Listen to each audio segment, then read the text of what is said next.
I'm Nicole Lappin, the only financial expert you don't need a dictionary to understand.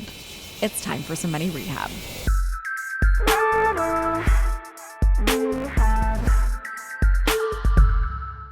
You guys know Jason Feifer. He's the editor-in-chief of Entrepreneur Magazine. He's been a guest on Money Rehab a whole bunch of times, and I co-host the podcast Help Wanted with him. So you and Jason go way back at this point, and I'm sure you get his vibe. He's very thoughtful, a brilliant business mind, and super composed, especially compared to me, which is why the story he told me the other day on Help Wanted actually blew my mind. I don't want to give too much away, but Jason ran into someone who tried to hurt his career, and Jason's response had my jaw on the floor. It was the last thing I expected Jason to do. But you know what? It ended up being pretty perfect. You're about to hear that story, and it turns into a bigger conversation about how we should handle the situations where someone does us wrong. So buckle up. Here's the story.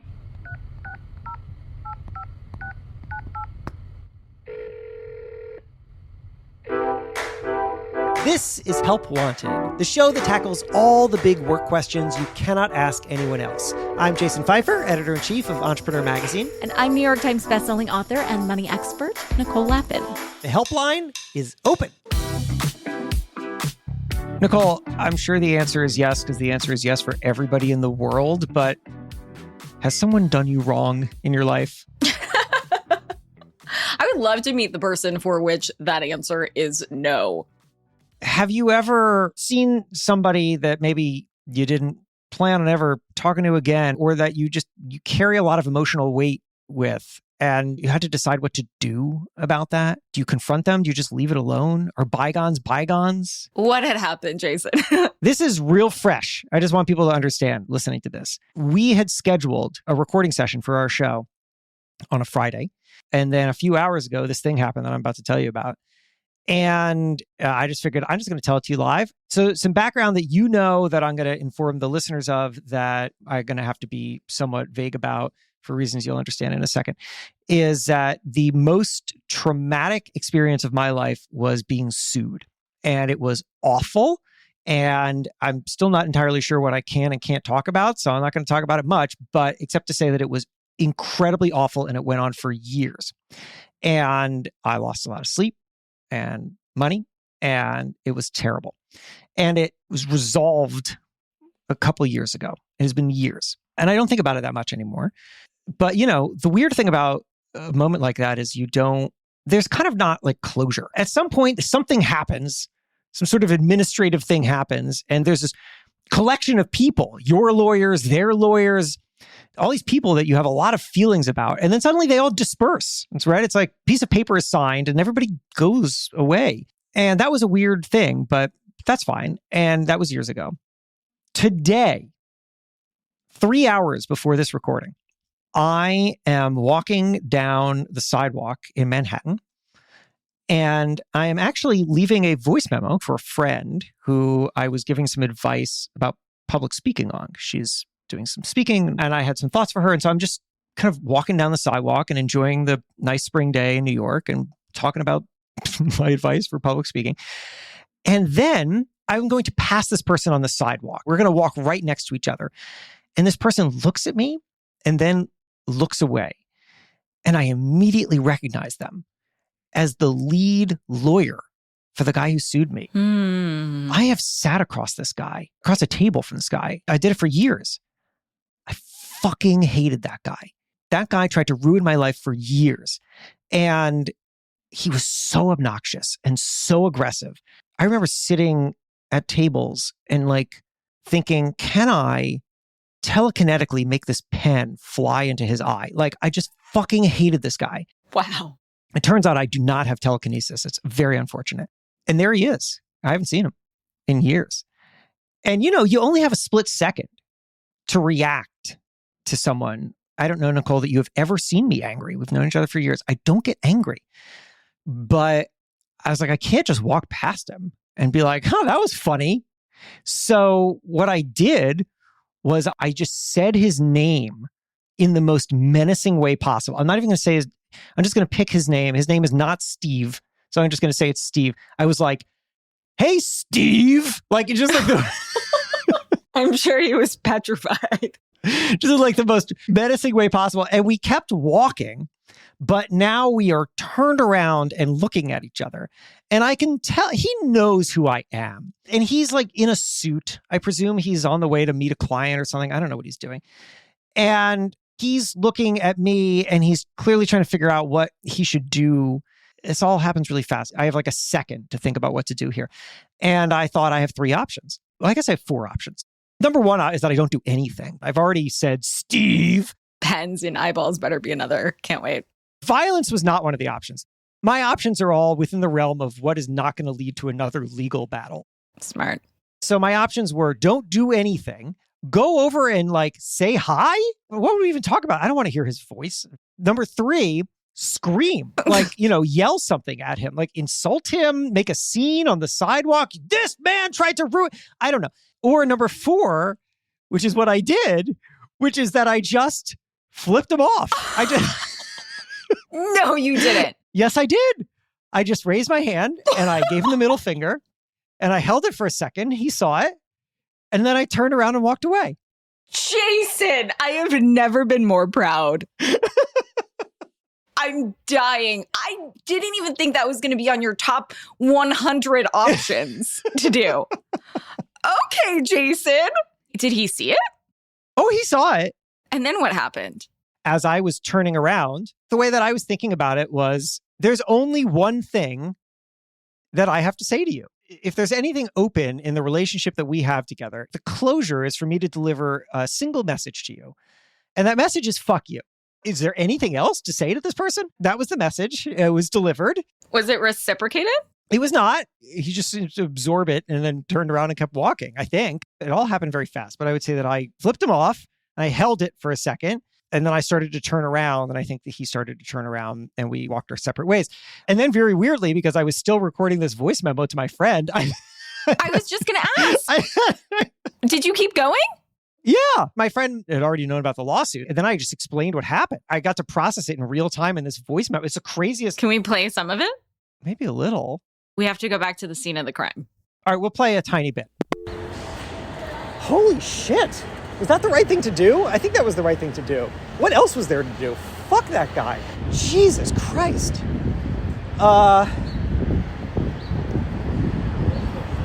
Whew. I basically tried to process it out in real time because I was like, this thing is running. Also, my friend is a psychotherapist. Convenient. Very convenient. Anyway, I did that. And then that voice memo was going to be the length of this episode. And then eventually I somehow actually got back to finishing my point about the public speaking tip. But I want to tell you the story because I don't confront people. That's not a thing that I've ever had to do.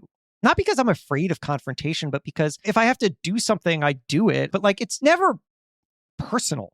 I'm not afraid of confrontation in a professional sense. If we need to have a hard professional conversation, I know how to have that hard professional conversation, but I've never had to have a emotional confrontation, and I don't know how to navigate it. And I don't know what I would even do.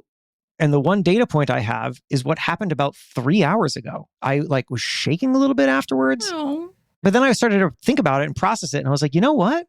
I win and he loses. I'm fine. That guy spent years trying to fuck me. There were definitely efforts in that case to destroy me, to destroy my reputation, to destroy my finances. And this day, I was coming from a speaking engagement with a very large company. I was feeling very good about myself and how it happened. And I was thinking about the rest of the day. And, we've got hours blocked out where you and I are going to make this show or building this company, which I'm really happy about. And I'm doing work that I love. And I'm giving advice to my friend on this voice memo that's very hard-won advice because I've been doing this thing for years and I'm proud of it. And now here's this motherfucker who's walking down the street who tried to take all that away, and he didn't. The only message that I have for him is fuck you. And then I get to walk away and keep having won. And he keeps having have a life where he just goes and tries to screw people. That sounds pretty terrible. He wasn't even very good at it. Let it out, Jason. I've never seen you hate anyone. I really hated him. And what's weird is the only closure that I'm ever going to get from this entire experience is that just happened right now. That's it. The guy who sued me is not going to reach out and apologize. So this is it. That was closure. That's what catharsis looks like. I don't even know what to do with this except To tell you that I feel happy that that is how I handled it. And I don't know if that was the right way to handle it, but that's how I did it. I'm kind of happy that I learned that that is how I would handle that moment. I'm happy that you're happy. I think it's awesome that you did that. First of all, I think closure is a fallacy in general, right? Yeah. Like there's never going to, in any relationship, personal, professional, like this idea of some magical closure that's going to make everything better doesn't exist. Mm-hmm. When faced with this moment that you probably never thought through before, right? You never thought to yourself, like, self, what if I run into motherfucker Steven on the street? What am I going to do? One of three things. Am I going to stop my voice recording that I'm doing? By the way, I love the fact that you continued the voice recording. You were probably a few minutes in already. So that, and we also now have evidence of this moment, this very critical moment, chef's kiss. You continued exactly what you were doing. You quickly assessed your options, and I think you picked the best one. Thank you. Was there another option? You could have kept walking. You could have stopped your voice recording, said something, which you probably would have regretted because you didn't think it out. And then you later would have been like, I shouldn't have said this. I should have said that. But you didn't really think it through in advance to say something you would be proud of, I assume. Right? Like you never even thought that seeing him again would happen. Or maybe you did, and maybe you like fantasized about, his eyeball puncture or something like that. Everybody has rage fantasies. Absolutely. So yes, I suppose I had rage fantasies, but like that rage fantasy those are the things that in real life would get you arrested. I have better sense than to enact any of that.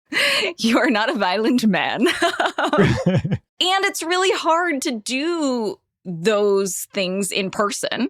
Maybe you would have thought through, or perhaps you would have even written through a cathartic email or like a thing to just get it out, like exactly what you would have wanted to say. I never did that. I thought about doing that, but I realized it would just sound crazy, or it would sound incredibly dramatic. I couldn't imagine actually sending it because that would be ridiculously stupid. But I could imagine what would happen if I did send it, which is that he wouldn't give a shit. Why would he care? The person on the opposing side is upset at him. That happens every day.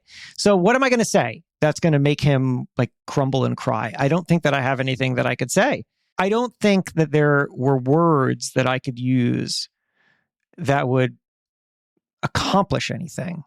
Whenever I think through any interaction or action that is just possibly questionable or risky or something, I just try to think like, what are the upsides and what are the downsides? Like, what do I get from this and what do I potentially lose from this? Anything on social media that is not universally simple, like anything that's confrontational on social media, the downside is so much larger than the upside. You get almost nothing from being confrontational on social media. And the downside is it's exponential. So whenever I think about that, I think, like if you get heated about something and you're like, I'm going to tweet. And then I stop and I'm like, no, I'm not going to tweet. So I would have thought that through if I actually sat down and tried to write the guy an email. I suppose I could have written an email that I never sent just for the catharsis of that. I think we've all done that. I've certainly done versions of that. And I was just like, I'm going to write the thing and I'm never going to send it. But in the moment, I think that you're right that had I tried to go and talk to him, whatever would have come out of my mouth would not have been controlled enough that I would have been proud about it later. And also, he would have been able to speak back. And I don't think that I have any interest in hearing what he has to say. So what's the point? What's the point of being confrontational like that? I never understood why people just go pick fights just for the sake of it. Instead, they just menacingly say their name and flip them off. Yes. That felt fine to me. I mean, really, I'm impressed because in those few seconds, really, you processed a lot of information going on and multitasked doing it. So you process the fact that you're in a better place, you're successful, you're making money, you are the opposite of destroyed, right? Yeah. So you're feeling like, fuck this guy, like I win with my life and my success. Then you quickly went through some of your options. You ruled out anything illegal, A+. And then you said to yourself, I'm assuming, like, I want to show him somehow that he sucks and you flipped him off. And then you continued your voice memo. I think this was a success. I think you somehow processed over the years this idea that we know, but it's hard to put into action, right? Like the words you would have said to him would have been meaningless. If you moved to disbar him, those actions would have been meaningful. But the words and like the heartache that you have is this idea of taking poison, hoping the other person will die, right? We do this a lot. We, punch ourselves to try and hurt somebody else. And that just hurts ourselves. But not doing that is a really hard thing to do, especially when people have wronged us. It's not ultimately going to be beneficial. And so I think while closure is never something to be expected, and even when some semblance of it happens, it's never enough in a lot of ways, I think yours was. Thank you. I think this is a good ending to this story. I think you should feel really good about it. I do feel really good about it. There was a brief moment where I was like, what I should have yelled was, you failed. But I'm like, that's stupid. And also maybe he wouldn't have even heard me. And then I would have to do it again. You failed. That would have made for a better voice recording. So selfishly for the show, I would have liked hearing some more audibles. But I think that it was impressive that in that moment you came up with that. I don't remember the last time I flipped anybody off in my life. Neither do I. But I can't imagine thinking of that as an option. In fact, as we're saying it, Morgan chatted to us that she was like screaming and couldn't believe it. And I also couldn't believe that that was what you had come up with, but it feels like poetic justice. It feels right. Stick around. Help Wanted will be right back. Welcome back to Help Wanted. Let's get to it. I'll tell you a really quick story where I failed at this recently, this week, actually. Oh.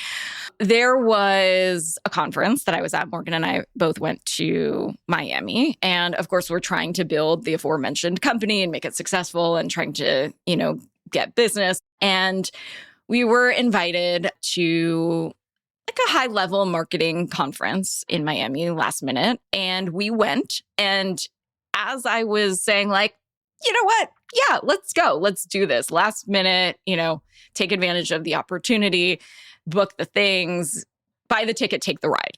So I was looking at the list of attendees and I see somebody who really fucked me over.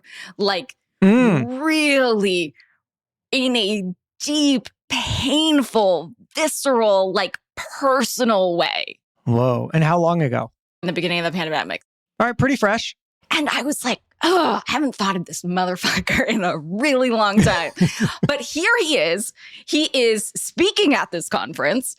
His company is sponsoring some of the conference. Like, I don't know anything about the conference. This is the first year this conference has been put on. I've been to conferences before where I kind of know the lay of the land. Like, would I need to hide from somebody? Like, here's where I would do that. Here's what I would avoid.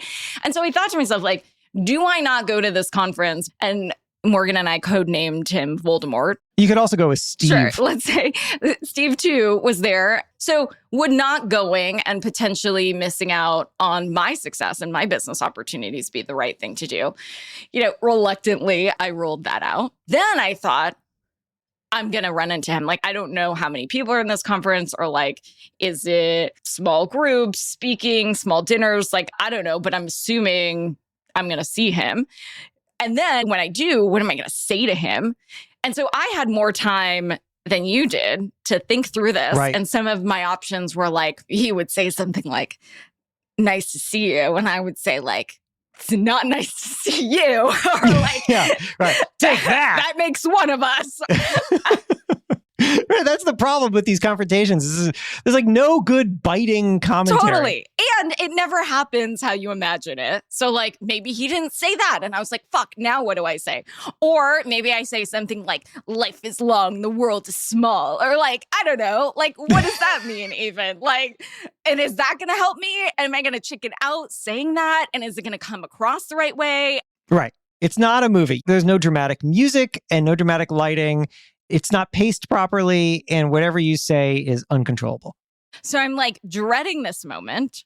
I think of a few like quips, but I'm not in love with any of them. And I don't know how it's going to play out. So inevitably it will be different and hopefully better, but likely worse than I, rage fantasized about it. And third, I could ignore him.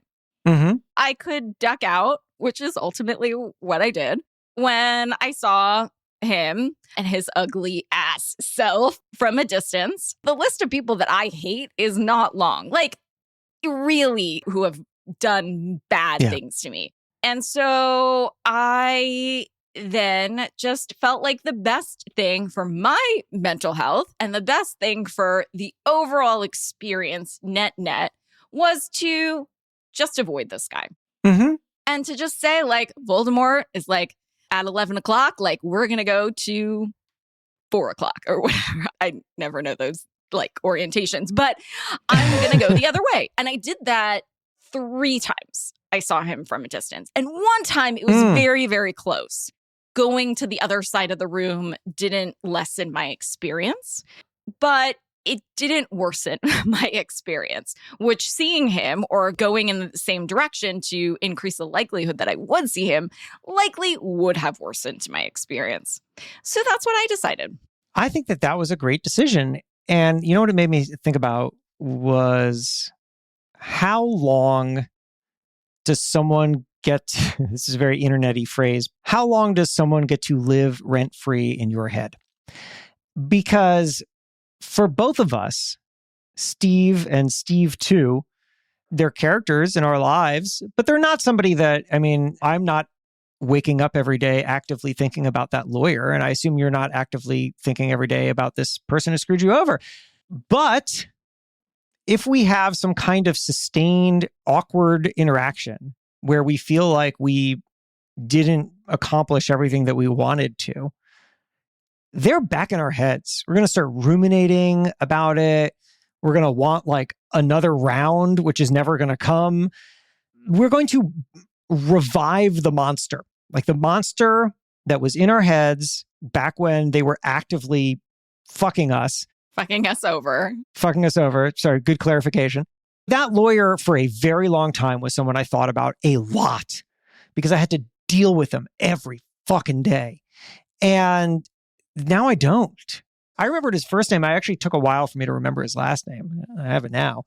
But if I had gone and tried to yell at that guy and we got into God knows what, like some screaming match, or I was unhinged and he took the higher ground, like whatever it was, I would have had a whole lot to think about and to regret and to play over and over in my head.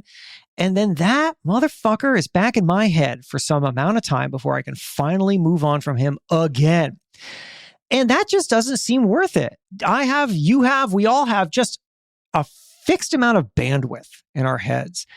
And I would like to spend as much of that bandwidth as I can on things that matter, at least things that matter to me. And I don't want to give any more of that bandwidth. And I think that was the reason why I reacted the way that I did. Because I thought, I do need to communicate something to him in this very unexpected, rare moment that I have. But I just want it to be really simple and not complicated and nothing that I have to think more about except to tell the story, which is, what I'm enjoying doing now. And I think the same thing is true for you. Had you confronted that guy, you would have had something to think about afterwards. And instead, you let yourself off of that bullshit because nothing would have come out of it. There were no upsides. There were only downsides.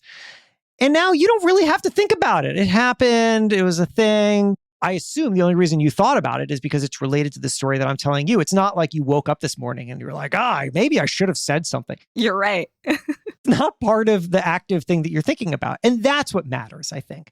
These things will always come up. There will be some reason 5 years from now for Steve, the terrible lawyer, to pop back into my head. But now, you know what I'm going to think? I'm going to think, I flipped that fucking guy off. And that was awesome. And, I think you were talking about this calculus, maybe, consciously or unconsciously. that you did about the risk reward balance. And there would have been a lot more liability for both of us, by the way. If I would have flipped off Voldemort, I would have looked crazy. We were in like the context of other professional people that I was trying to do business with. Or if I told him off, then he would tell other people potentially. And then that only has downside. Then it becomes like a he said, she said thing. There was nothing great that would have come out of me saying my little one-liners or confronting him in some way or whatever. Like the liability to that was much higher than doing nothing, which was not as satisfying, admittedly so, as flipping somebody off and menacingly saying their name while also continuing on a voice memo. But it was the path of least resistance, I think. And I'm going to take that as a victory. I think that was a victory. I think we did good. We done good, Jason. And you know who we did good for? Is we did good for ourselves, which is what matters, because fuck these people. Help Wanted is a production of Money News Network. Help Wanted is hosted by me, Jason Feifer. And me, Nicole Lappin. Our executive producer is Morgan Lavoie. If you want some help, email our helpline at helpwanted@moneynewsnetwork.com for the chance to have some of your questions answered on the show. And follow us on Instagram at Money News and TikTok at Money News Network for exclusive content and to see our beautiful faces. Maybe a little dance. Oh, I didn't sign up for that. All right, well, talk to you soon.